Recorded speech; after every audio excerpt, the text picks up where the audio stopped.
What's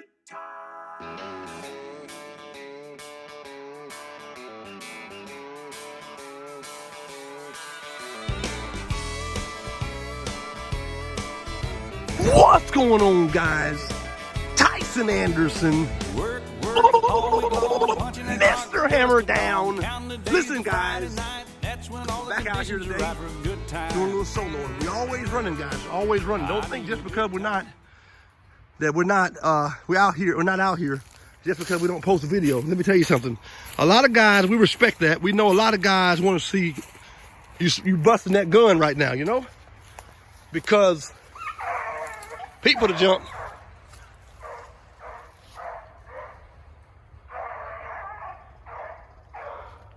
I figured he was gonna jump in here.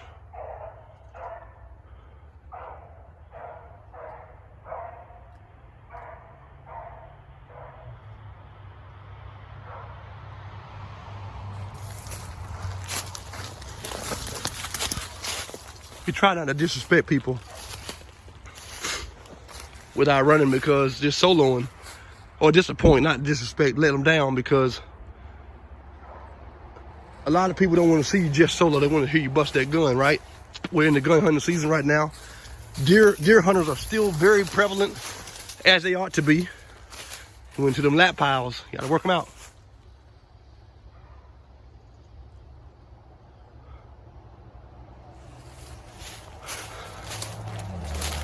We sound closer to the road than we are. It's a big drop right there. We're over in some stuff. I came up here to this edge because you got to working high. I tell you what, it's funny because, you know, a lot of guys, like I said, want to see you. They want to see you being productive and gun hunting. They want to see that dog, the work that you put in the off season. They want to see it in the gun season when the training is out and the hunt is on. They want to see you kill deer or kill rabbits. They want to see you bust that gun, and as you know, rightfully so, right? I would say this. As long as you're able to run and put that dog out here, that dog needs that, okay? That dog needs that training, needs that hands-on, for various reasons. But I want to jump right into this. Running a rabbit versus herding a rabbit. Running a rabbit. Running the rabbit can be categorized as that blanketed unit, that oneness that is seamless in their pursuit of the rabbit. You would oftentimes hear the older folks say, that dog was running, them pike was running so good when they come across there, you could throw a blanket on them. They were collective, they were running that rabbit collectively. They were in a spirit of oneness when it came to their pursuit. They understood one another's position, and they honored their position by fulfilling their position. Dennis Rodman, he knew his position on the Bulls when they went to winning. Scottie Pippen, Michael Jordan, they all understood their assignment as they were going to knock down championship after championship. No one person is the GOAT. No one dog is the best. They all work together. If you're talking about a pack, here we're talking about gun hunting. We're talking about hunting. You know, I'm not talking about field trial and one coming to be the best of all of them. I'm talking about a collective pack. If you're a gun hunter, and I am, if you're a gun hunter and you're talking about running a rabbit, no one dog runs a rabbit. All the dogs act as one. One band, one sound. And that's the only way that you're going to have success in running a rabbit. Other than that, you're not running, you're herding. Side by side is herding. If you had to stretch out as wide as a tractor's, tiller, or as wide as a 4-lane highway, you're herding. But when you're a single file line, nose to tail, and each person is doing their position, playing their part, playing their role, and they're doing it with all due diligence, no prejudice one to another. They're honoring one another. Guess what? One band, one sound. You're running. So I can talk now, actually, in the video. People don't understand just how much, when when you have only one dog on the ground, or a few dogs on the ground, and you're actually running the rabbit, being accountable for your game. They don't understand how important that is. You can catch more rabbits.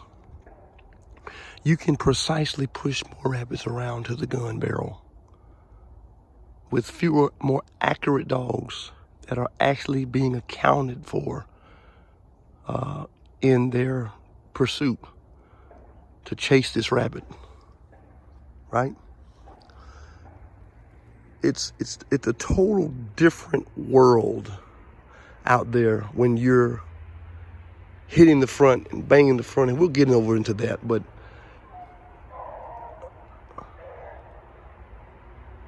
it's tough running for him right now.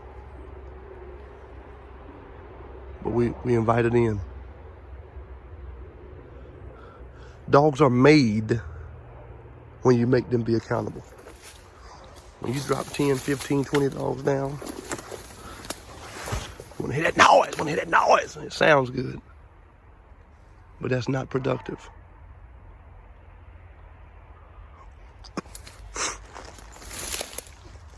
Sounds good, but that is not productive.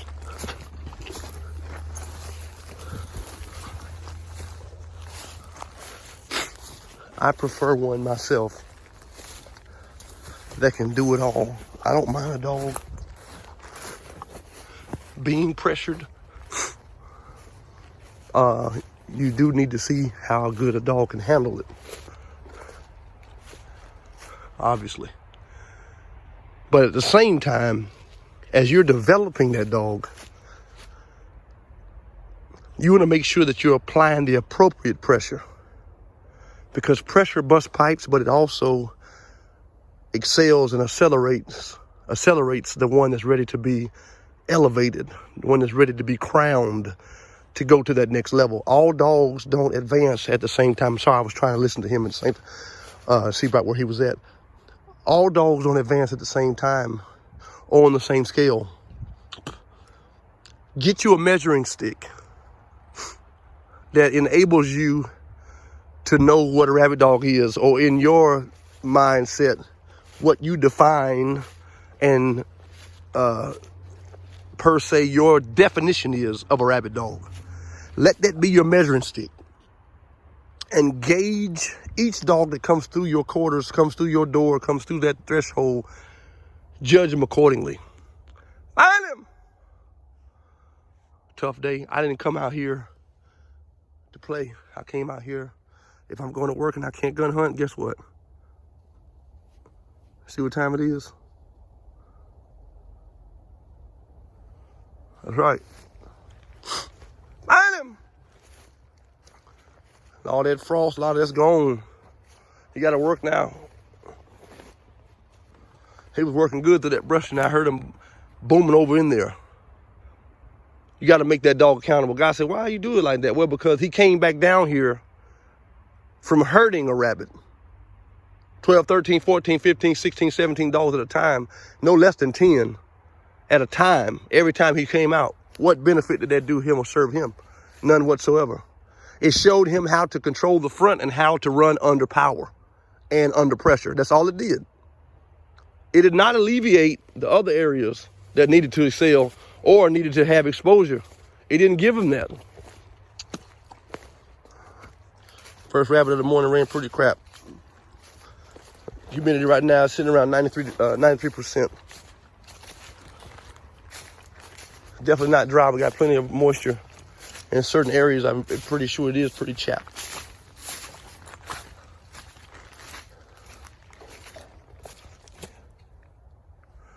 Got some water in here finally. Took long enough.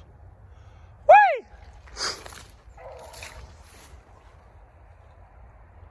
I'm the whole time thinking he's behind me. And he's right there in front of me. Old darn birds.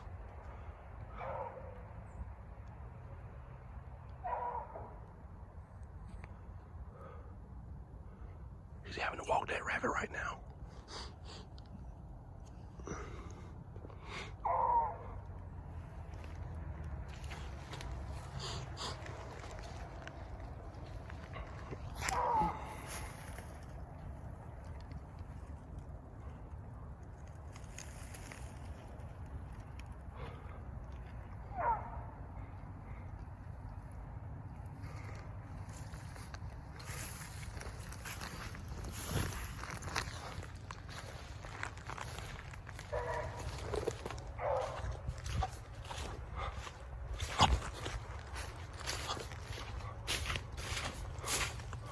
Tally ho.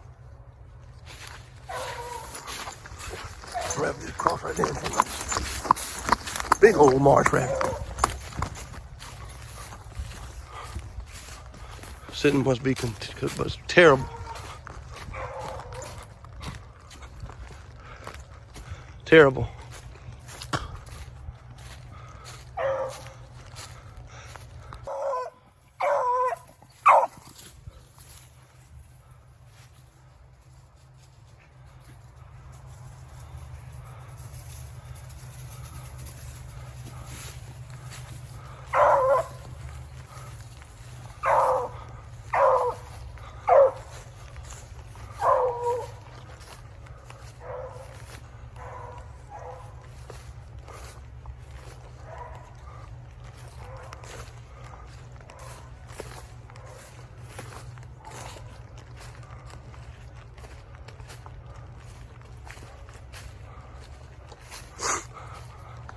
Terrible running. But a day like today, guys would have 10 dogs on the ground herding that rabbit.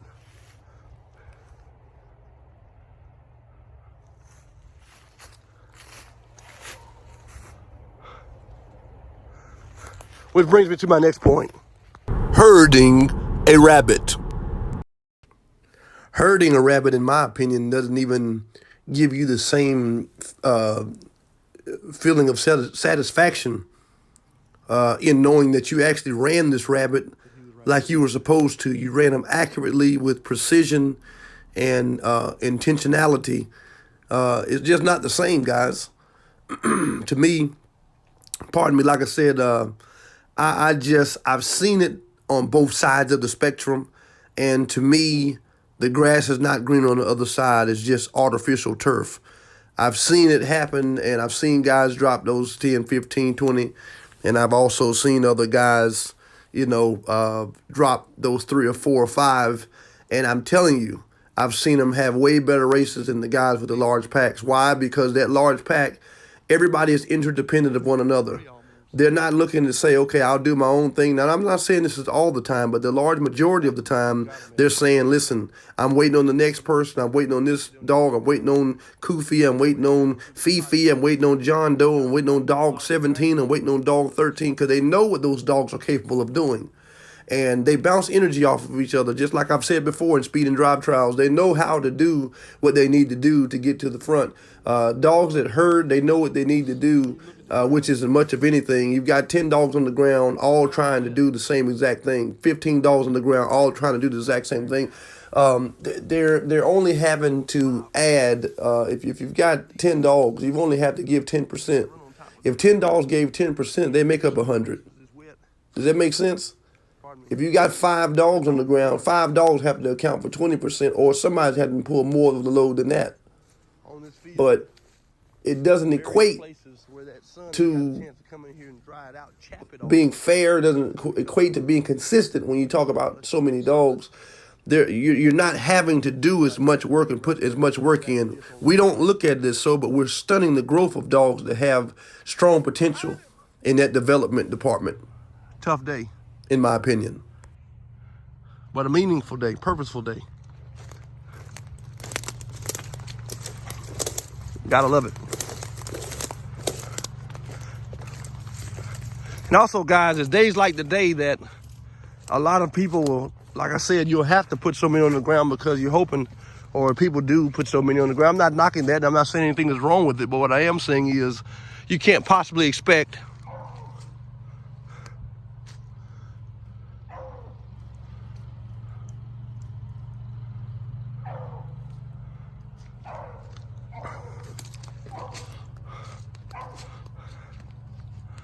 $10 to be holding a rabbit track.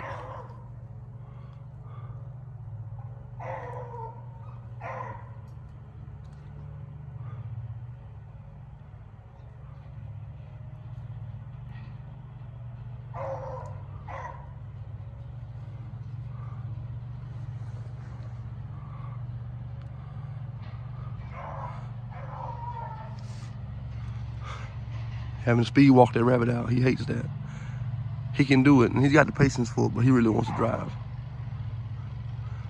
When you've got 10 on the ground, you can only expect so many dogs to be single-handedly doing what we're supposed to do. A large portion of those dogs are scattered. They're scattered, they're swinging, they're cutting, they're, you know, that track.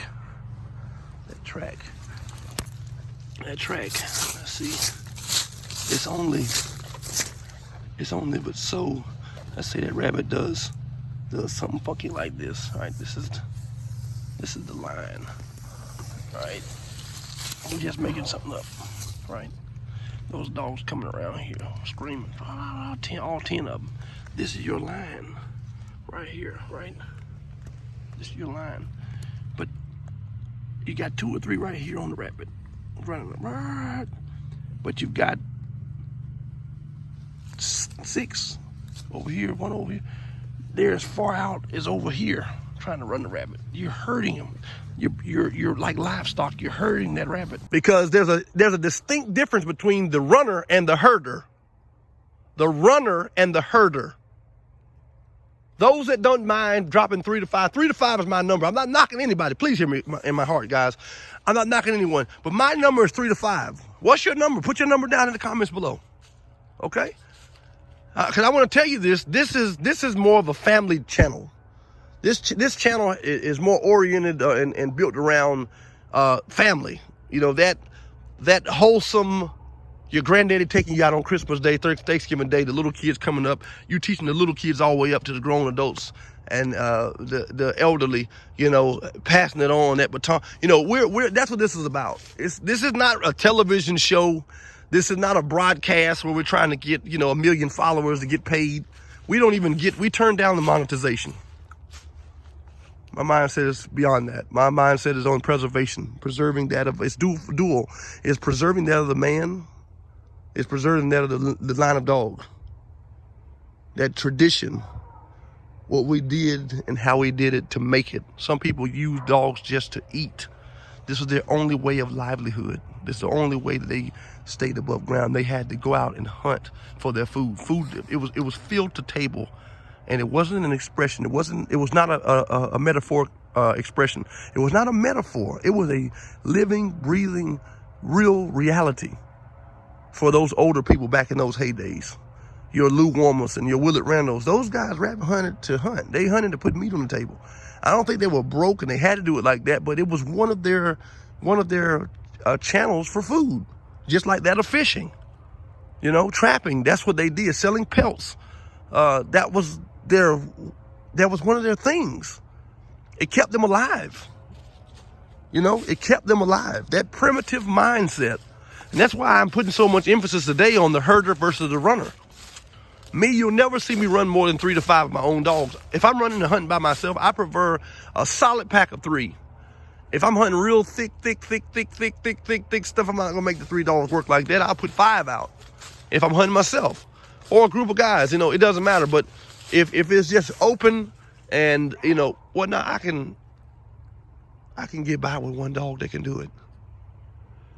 Pete's struggling today, but the thing is, he's making circles, ugly as they are. Walk the rabbit out. That's what he's gonna do. And look at this. Look at how everything is chapped. There's no moisture there. That's what you got to run on. Now, if you turn the leaf over, let me find one. Turn the leaf over, there's moisture underneath it. Get all these other leaves so we can focus in. There's moisture underneath it, but on the top of it, there's no moisture. And I think that's what we miss so many times. We don't understand that. Nature has been presented its hand for the preserving of itself. Rabbits and deers have natural things. They can't jump out of the tree and swallow you up, but they can be preserved by other things. The forest and whatnot takes care of itself. You know, Mother Nature takes care of her own. And so you're out here trying to be, or we're out here trying to be that scientist, that mad scientist, as we're trying to put together that meticulous type of instrument that can crack the code and decode that riddle to Mother Nature. You see? and put it back together. Mother Nature, for the most part, will always win. Whether she wants you to win and she delivers herself over to you, being, the Lord will give you that rabbit to eat. You thank God for that rabbit. Thank God for that harvest of that deer and that quail, that grouse, that bob white, those croaker spots, whatever, brim, crappie, whatever. That's Mother Nature yielding herself over to you. She's winning when she feeds her own. She's winning when it's not time for you to hunt, and so she allows worms and different things to be put inside the meat or grow with it naturally in the heat of the year, the hotter months and so forth, warmer months, and to present itself to the point where, hey, you know what? I'm not going to eat this thing. Parasites in it. It's a certain set time of the year, a certain set hunting season where you go and harvest this thing. And you're trying to put a dog together. If you have a performing dog or a working dog, you're trying to put something together that will decode Mother Nature's nature. When you hear dogs and guys that breed and train, and you hear them talk about that natural knack, that natural this, that natural jumper, that natural tracker, that natural those dogs are what we're geared toward. That's what we're breeding toward. We should be. We ought to be. That's what I'm breeding for. Looking for that safe cracker. I want a herder. I want the runner. I want that safe cracker. Find him! So I physically got a chance to see the rabbit cross the path over in here. We've got water in the roads and on the paths. But this broom straw and the fields, oh my God, listen, you hear it. It's so dry. Again, because of the simple fact that wind comes in here. We've had 15 and 16 and 14, 13 mile per hour winds on and off throughout these last days that we got all the water. The water comes in, but with the front comes in through the dropping or increasing of the temperature, and the wind, it ushers that front in. And so you would think, oh, we got rain, thank you goodness, oh, ground's saturated. Yeah, it is saturated, but that strong wind that ushered in that front, whether it's snow or water or whatever, it'll also be the very thing that sucks it and depletes it from the ground. If you were to take a lighter, and if it's so wet, it wouldn't start. As soon as you, boom, it hits, it'll spread like wildfire. Don't do that at home, kids. Don't play with fire, right? I'll take that moisture, that mud from underneath that. Look, that mud, it's wet right underneath there. Find him! But that top is dry, surface is dry. Hey, when you start when you see the dog put his nose right on top of the track where the rabbit just came through, I'm talking seconds, and you go right there and put it right on top of there and go everywhere in that vicinity that rabbit went, and you can't even muster up a whimper, man, it's rough. Those leaves right there on the inside right here, they're dry, man. Listen, they're dry. Listen to them when it comes through here. On the inside of this broom straw, it's one thing. But this stuff here is a whole nother animal. Listen, underneath there, again, is moisture. On top of that, there is no moisture. Sounds like chips. It's tough on a dog, but this is what develops a dog. It gives the individual focus, charisma, character, that strong willpower to get the job done. There are a lot of hawks in here today. Find him! So listen, guys, make sure that as you guys continue to go forward in hunting, keep those things in mind. Watch guys and watch out for guys. If you're trying to be a rabbit runner and you're trying to promote that rabbit running type of hunter instead of that rabbit hunting herder, I'm not knocking the herder, but to me, he has no place. He has no place on what I'm trying to do, and nor may I on his or hers endeavor to build the better dog in their eyes. Hey, listen, that's okay. That's okay. We all are different. It takes all kind of people to fuel the world. Till next time, guys, make sure you take a kid hunting. Make sure you're safe out there while you're doing so. Remember the tradition and all of those that have so much to say and do to inspire and help mold and elevate the Beagle world. Till then, Tyson Anderson, Mr. Hammer Down. See ya When we see you. I was driving through Georgia in